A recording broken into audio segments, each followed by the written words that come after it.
section 5.7, entitled Transformations with Quadratic Functions. Write quadratic equations in vertex form. A quadratic function is easier to graph when it is in vertex form. You can write a quadratic function of the form y equals ax squared plus bx plus c in vertex form simply by completing the square. Now, we've already had a section on completing the square, but primarily that was used to solve quadratic equations, while today we'll be using that same process, but of course trying to convert it into this vertex form, which, by the way, is written already here in blue. So y equals a times the quantity x minus h squared plus k. H will represent the x coordinate of the vertex. K will represent the y coordinate of the vertex. So technically h comma k will be simply what we'll need as our vertex. And then from there, we'll be performing similar steps to graph, wherein maybe we'll find two additional points on top of the vertex to decipher how the parabola takes shape. So let's take a look. Example, right, y equals 2x squared minus 12x plus 25 in vertex form, and then graph it.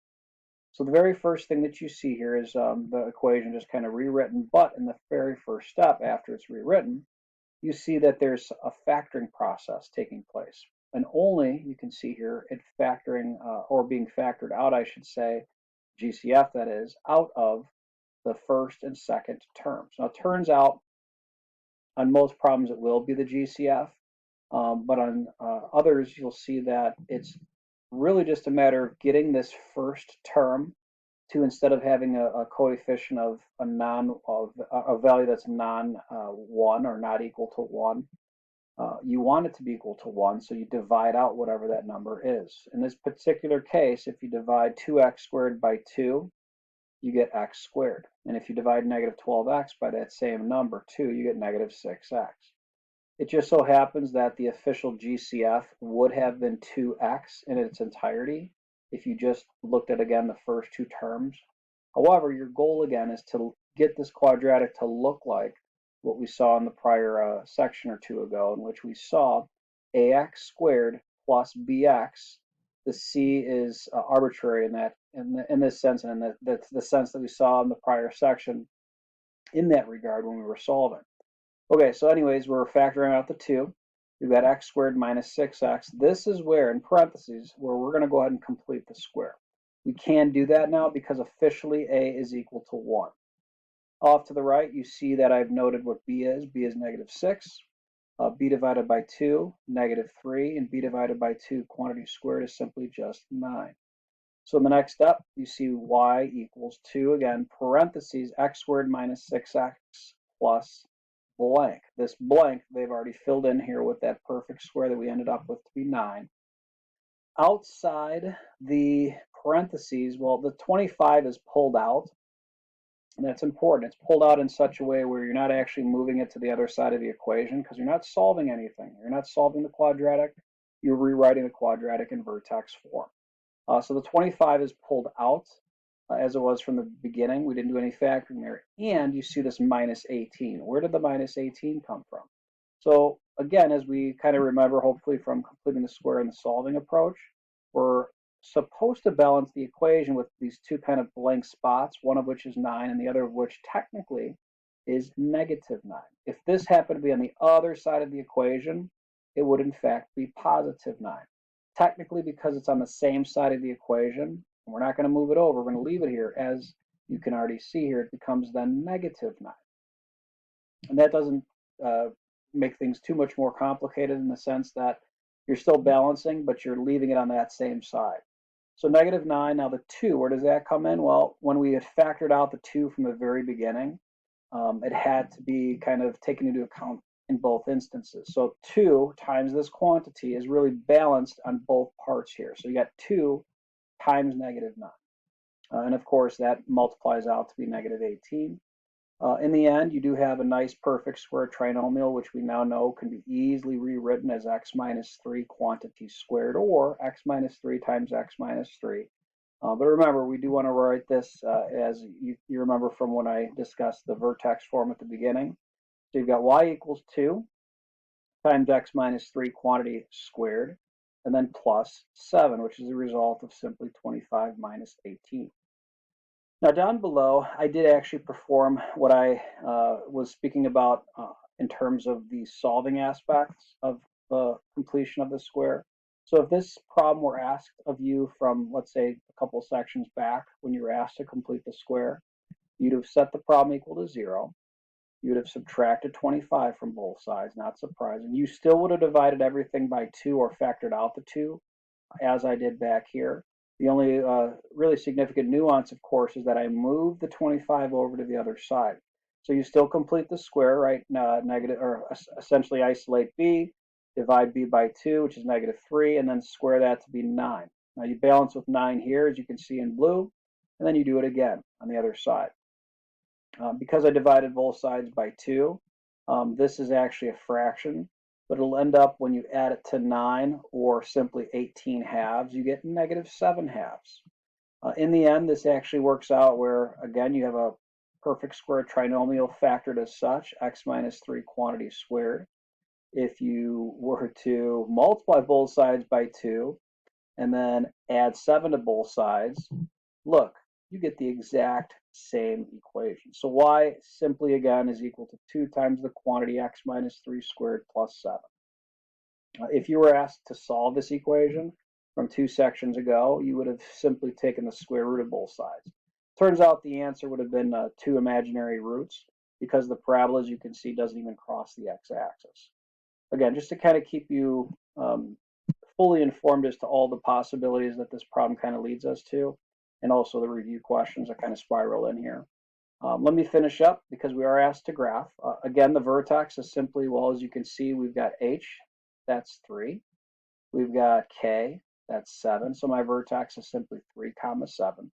I went ahead and I picked 2 other points. I picked 1 and I also picked 5. Plugging in 1 will yield 15. Plugging in 5 will yield also 15 because both 1 and 5 happen to be the same distance from the vertex. So 1 comma 15 is I stretched out up above here, as you can see, as well as 5 comma 15. These points, of course, are kind of representative of that symmetry that we've talked about in the past, the axis of symmetry, again, running through the vertex. The line x equals 3 should be our axis of symmetry. And then, of course, 3 comma 7 as well. Our parabola can take shape with those 3 points, and there you have it.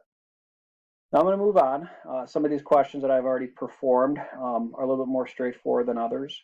In this particular case, problem number 1, I'm going to walk you through. I've done some of these select problems already in advance. So let's take a look. So problem number 1, y equals x squared minus 10x plus 32. So again, we're going to complete the square on this problem, and we're going to do so in which we end up with, move that down a little bit, in which we end up with, as you can see, and move that over as well, the following. So again, we can already see here that my leading coefficient is 1, which then simply means that I don't have to do too much as far as factoring the first 2 terms. Simply, and I can, I guess, technically still factor out a 1 just to kind of make that point still very clear, even though it's not going to really affect too much more. But if you make that point, you're noting that, okay, we can perform the 3-step process of completing the square pretty nicely. B is negative 10. B divided by 2 is negative 5. And then B divided by 2 squared is simply 25. I've already kind of differentiated the parentheses from that constant that's outside, this 32, which doesn't play a role in completing the square. I've balanced my left and, I guess you could say, right side of the equation, although I left it obviously on the same side, which implies that, well, if this is 25, this is negative 25. Now, if I were solving this, this would have been on the other side of the equation. Actually, it would have been a positive 25. We're not solving here because, again, this is not 0. This is not 0. It's simply y. All right. Nonetheless, let's keep going. So I've already completed the square nicely. I've got 32 now plus a negative 25 times 1. If you're wondering where the 1 came from, why I did that, it is nicely enough just negative 25, but it comes from me just identifying again that factored part of the very first step we went through. Okay, so we can do 32 minus 25, which of course simply is 7.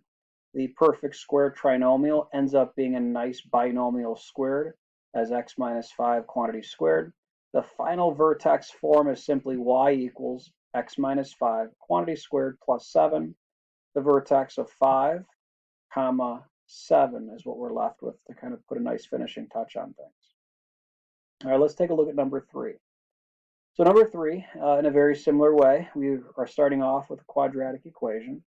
I'm going to go ahead and look at just the first two terms. Again, I'll pull out that 1, although it's not obviously that much different than number 1. We still can say, well, because a is equal to 1, I essentially can go right to my 3-step process of completing the square. B is -8, b divided by 2 is -4, and that, of course, squared is 16. So 16 goes in this blank spot. -16 goes in this blank spot. I also, again, as you can tell, multiplied by 1. If that number wasn't just 1, obviously, you'd have more to consider here.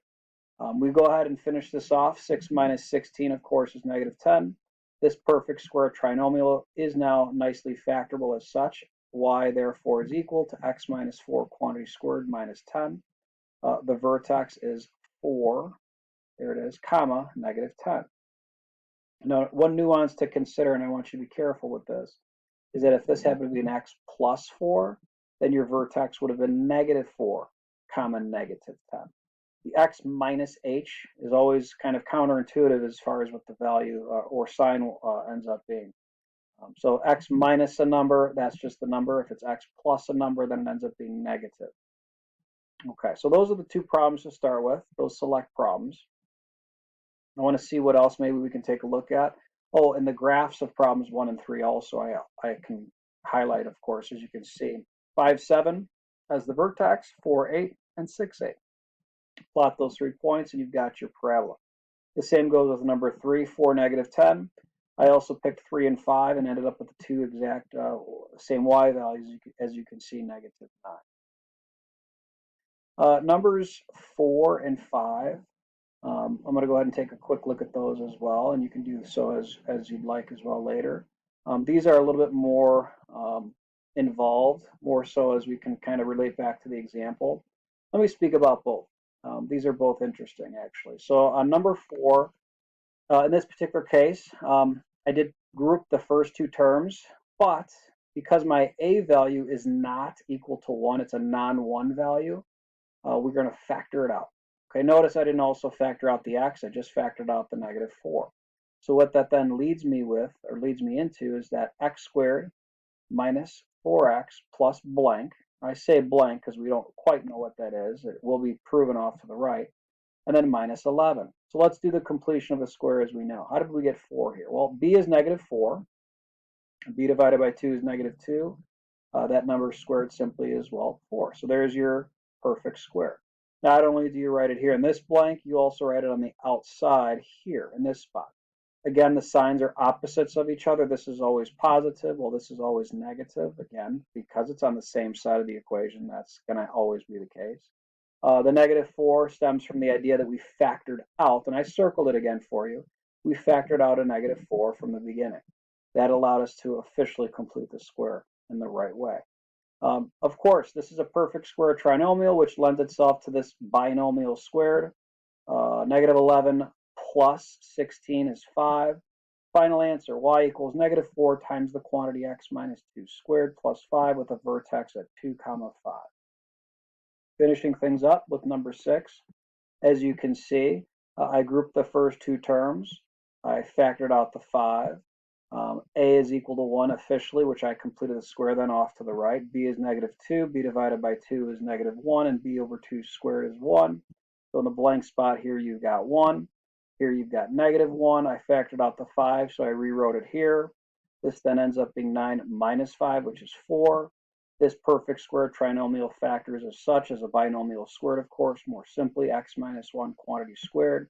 Your final equation in vertex form, y equals 5 times the quantity x minus 1 squared plus 4 with a vertex of 1, 4. The graph of this particular function as well as number 5, we can go ahead and take a quick look at. And there you go. Those are my 3 points for both functions respectively.